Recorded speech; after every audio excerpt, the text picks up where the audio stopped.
You're listening to the Impact Implosion on the Angry Marks Podcast Network.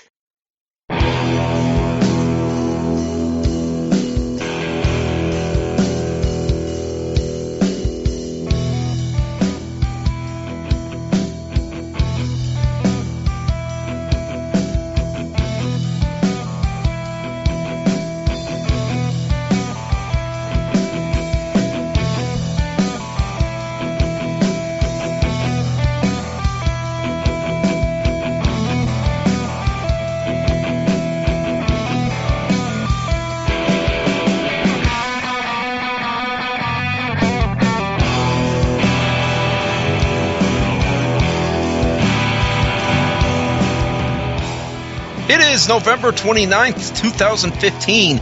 It is another episode of the Impact Implosion.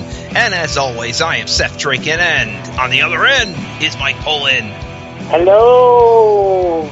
It's hallelujah! Hallelujah! Hallelujah! Hallelujah! Damien Sandow, is that you? Hallelujah! Yep, Damien that's me. Sandow, is that you? Nope. But that wasn't Damien Sandow, but that was me singing the praises because this week was the end of the group play in the first leg of this tournament. And something that has gone on for nearly 2 months. It is over. But it probably isn't going to get any better from here. Yes. Until we get to the semifinals, at least. We have no news to talk about. Yay, let's get into the show. And the first match we have to talk about is the dreaded triple threat elimination match, reverse triple threat elimination match. If it wouldn't have been for that, it would have been the same match we've seen about 1,600 times in the last 6 months. I know. We have Manic versus Tigre Uno versus DJZ. Basically, what happens when you freaking have the same exhibition guys and you water it down? You pin somebody, you leave. So the last guy in the ring is the loser. Oh, God. Yes. Then the other two just walked out. And the Vince Russo never even came up with this idea. Nope. This was not a Vince Russo idea. This was a Dixie idea. Or a big Jim Gabriel. From the mind of the genius that invented the Dixieland match. Yep. It's the reverse elimination match. Yep. So we basically had not much happen. Tigre Uno did some standing pretzel lock, and then there was a moment I think where Manic did a gory special, and another submission on another guy.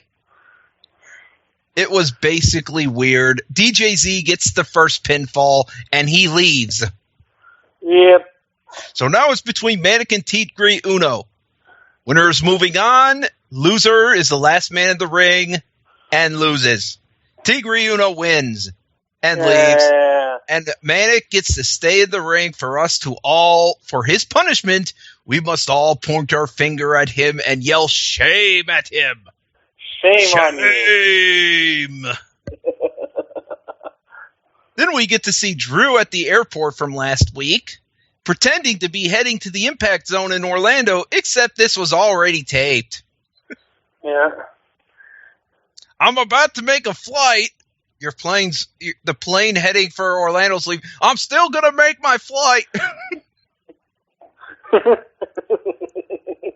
And one thing I have gotten from all of this Drew thing, he apparently wants to make the world heavyweight title his wife. He talks about being married in this business, and he wants the world title to be his special someone. Yeah, in his case, maybe a woman might not be the best idea. Honey, I married the world heavyweight title. Where's that phone? Do I have a flower pot somewhere? Oh, wait, that was Rhino. That was Rhino. So then it's time for Drew Galloway versus Rockstar Spud, which was actually pretty good. Too bad. This was, I would say this is pretty good. Apart from knowing who the victor was going to be. Yeah, the problem is, I think through this whole show, I really could not tell you what the best match was. So Well, we know anyway, we know what the worst match was, and it was only 2 seconds long, and we'll get to it. you know what? I was actually happy. That was actually for the best. That match. No one wants to see Grado. So Drew Galloway hit Rockstar Spud with the Claymore and advance, and Rockstar Spud needs Grado to beat Bram, Spud is done. No, that's not going to happen. TNA with instead of Cyber Monday, they got Cyborg Monday. Ooh, pun. Yep. So, Josh, meanwhile, all of this, and I had to ask Pope himself, Josh is being a condescending prick to you. When are you going to let him have it for it? When we are live on TV in January. No, I like what he said. He's like, I haven't noticed. You haven't. So the poor man's Colt Cabana gets beat by Bram in 3 seconds. Because he's doing all this training, the bell rings, and Bram's like, well, fuck this guy. If he's going to do his stupid celebration, I'll pin him. I'm just going to roll him up. Yep. And that was it. So Bram advances and never trusts Grado to do anything. Because he's an idiot. Next. Oh. Match between Micah and Jesse Goddard's now in progress. And this match ends with Micah tapping to the Adonis Crab. Poor Micah. He gets screwed out of points because they didn't air the end of his match, the actual end of his match. Oh, yeah, the match between him and Eli Drake. In case the spoilers didn't tell you, Micah actually won that match after the draw because they gave him 5 more minutes. Whoops. Wah, wah, wah. Yeah, so Micah may need some punishment from his father. Tongue and death for grip. failing.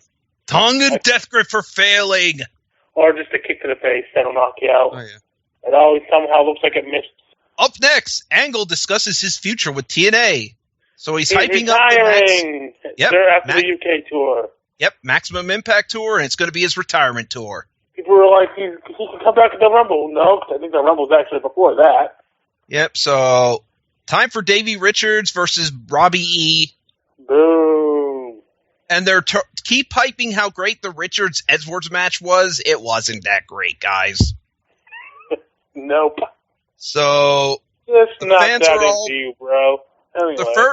The fans are all behind Davey, although Davey misses by a few inches on a headbutt. Robbie E still sells it. Boom drop for a 2 count. And Davey Richards wins with the creeping death and advances. Thank God we don't have to deal with Robbie E anymore. Hey, maybe he and would it have is lost 3 seconds to Bram, too. That TNA announces they are doing a bracket sweepstakes for shows that are taped. Whoops. You know, TNA, I know you're trying to get in the March Madness business, but March Madness is usually done live. It is done live. It's all done live. So you have to make those picks, and they haven't been done yet. You're just airing stuff that has been taped that we already know the winners to. So, stupid. Kenny King versus Crazy Steve time. Who cares? Kenny King wins. Yeah. Yeah, Next. even though fans wanted them to honk the horn. And he did. Then after that, we got Time Wasters with more awards giving that we're not even going to bother announcing what happened. Main event time. Best match of the show. Austin Aries versus Franklin. Winner advances, loser takes a trip to Full Sail University, a.k.a. the better prize. Yep. Yep. And during a moment of Franklin being locked in the last chancery, the announcers notice his foot is on the ropes, but the ref doesn't see it. Should be a rope break, but luckily for them, Lashley... I'll Paige's hands being on the rope and not under the ring. No, that was Charlotte. That was Charlotte. Paige's. So anyway, and the outside, there's a moment where Franklin shoves the referee out of the way. That's a DQ. Oh wait, what was the referee going to be in the way of? Him trying to get to the way of Aries. Oh. Where he was checking on Aries and. Yeah. Yeah, he's Is like. it bad that they make Aries look better than they did their own talent and James Storm? Well, he's not there anymore, but you know. Yeah. So with the minute left, Franklin defeats Aries to advance after Double A misses a 450 and Franklin hits the spear. Yep. So it's time for the tournament reveal, folks, after 2 months. And you know what we're going to do here? I'm going to reveal each of these winners just to be an a-hole. You don't have to watch. Yes. EC3 versus DJZ. EC3 wins. Spoiler. Bram versus Davey Richards. Davey Richards actually wins this one. Franklin versus Drew Galloway. Franklin wins. Yep. Shearer versus Eli Drake. Shearer wins. Because fuck Eli Drake. He's the more talented of the two. Tigre Uno versus Gail Kim. Tigre Uno wins. Eric Young versus Kenny King. EY wins. Jesse Goddard versus Awesome Kong. Goddard wins. Yep. And Bobby Roode versus Matt Hardy. Hardy wins. Of course. That's it for the show, and I'm giving this a D- because for the life of me, I cannot think of what the best match of the night was. Yep. This really was just tedious show, and that's how quick we got through it was how little it meant. Right. And I think that's it. That is Unless it. you got anything to sell? Well, all I've got to say is I posted up the induction to Snow Shark Ancient Snow Beast on Saturday, so y'all check my website for that. If you get a chance to watch it, you can induct the Miz and Page movie that's coming out for this Christmas. The what? The Miz and Page, whatever, Santa's Helper movie. Well, it depends if there's any magic or any supernatural thing going on there. You never know. They're airing that on the USA Network sometime in December. Yeah, who knows? I don't know about that. I can't imagine Paige's acting being all that good. No, or Miz's, for that matter. Or Miz's, yeah. Yeah. Anyway, I think, yeah, 'cause I got nothing, so I think that's it for this week. So, with that out of the way, Miley has taken her walk, so good night, kids. Good night, everybody.